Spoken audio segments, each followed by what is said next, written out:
Well, and to transition to our next segment, the administration seeming like they don't really have a grip on the situation, which is leading to an overall lack of confidence that things are going to improve anytime in the near term, and it fuels that sense of chaos and uncertainty. Let's go ahead and put the Washington Post tear sheet up on the screen here. The Republican Party now has a 10-point edge on generic congressional preference. So they now have a 10-point edge. The Biden administration, if you dig into these numbers, they're underwater on every issue, including COVID, which COVID had been the one thing they were holding on to. Now only 47%, I think it is, approve of the Biden administration on COVID. As I said before, 70% of Americans rate the economy negatively. More than 6 in 10 Americans say that Biden has not accomplished much, including 70% of independents. I cannot possibly stress to you how devastating these numbers truly are. Democrats, in order to hold control of the House, they need to have probably a 5-point lead on the generic ballot. Instead, they have a 10-point deficit. This is not just wave territory. This is like utter catastrophe territory. And especially when you add to that the fact that with redistricting, the Republican Party has already redistricted themselves enough safe seats that they could win control of the House without doing anything. Right. If they just had the same performance they did last time, they win. Because of redistricting, they win control of the House. So these numbers are dire. Look, we still have a while before the midterms. Things can change. The Republican Party is very adept at shooting themselves in the face and the foot and everywhere else, and we're going to talk about that in a minute. But these numbers are extraordinarily bad. Let's put Kyle Kondick's tweet up on the screen. In these states, Arizona, Florida, Georgia, Nevada, New Hampshire, North Carolina, Pennsylvania, and Wisconsin, key swing states, you will note, Biden's approval rating is 33%. So it's 43% overall. In swing states, it's 33%.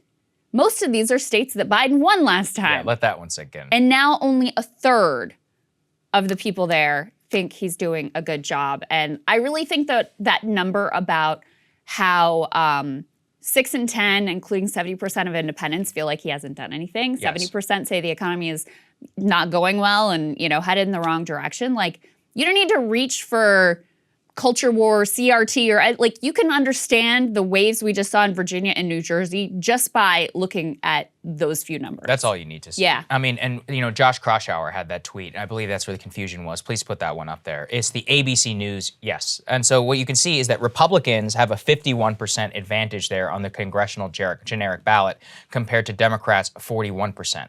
And within that early midterm vote preference, they have yet never seen, as you can actually see whenever it's tracked, that amount of disconnect there, except back in 2018, whenever it was the Democrats previewing the blue wave of 2018. It looks almost similar to the height of George W. Bush's unpopularity during the war in Iraq, which I did not think I would get to see a president get, what did he call it that time? A shellacking or something like that. That's what George W. Bush said. I don't remember what his term was. A thumping. Yeah. That's what it was. Yeah. It was a thumping. God, I don't miss that. So President Bush, suffered a midterm loss like that. President Obama, obviously, but this still does not look comparable to the red wave of 2010. This is bigger in terms of the generic ballot advantage. Once again, we are a year away, so let's not get too ahead of ourselves. But you dig down, none of these are trends which are going to reverse quickly. Half of Americans overall blame Biden for fast rising inflation.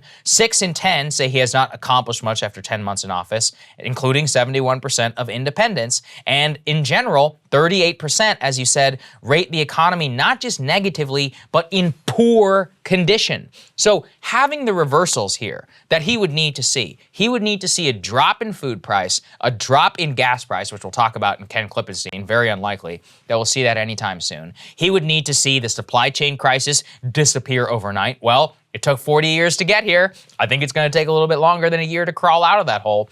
All of these are macro trends which are betting against him. Same thing went on the coronavirus pandemic. And actually, coronavirus approval for Biden for a long time basically tracked along deaths and cases. If the deaths and cases were going up, then his approval rating would go down. Whenever they're starting to go down, as they are now, we're already suddenly seeing his handling of the coronavirus pandemic go down. And I again think that it all ties to the fact that it just feels chaotic. Nothing is the same. I was telling you, I went to New York City earlier this weekend, or on the weekend. It's a totally different world in terms of how they handle COVID.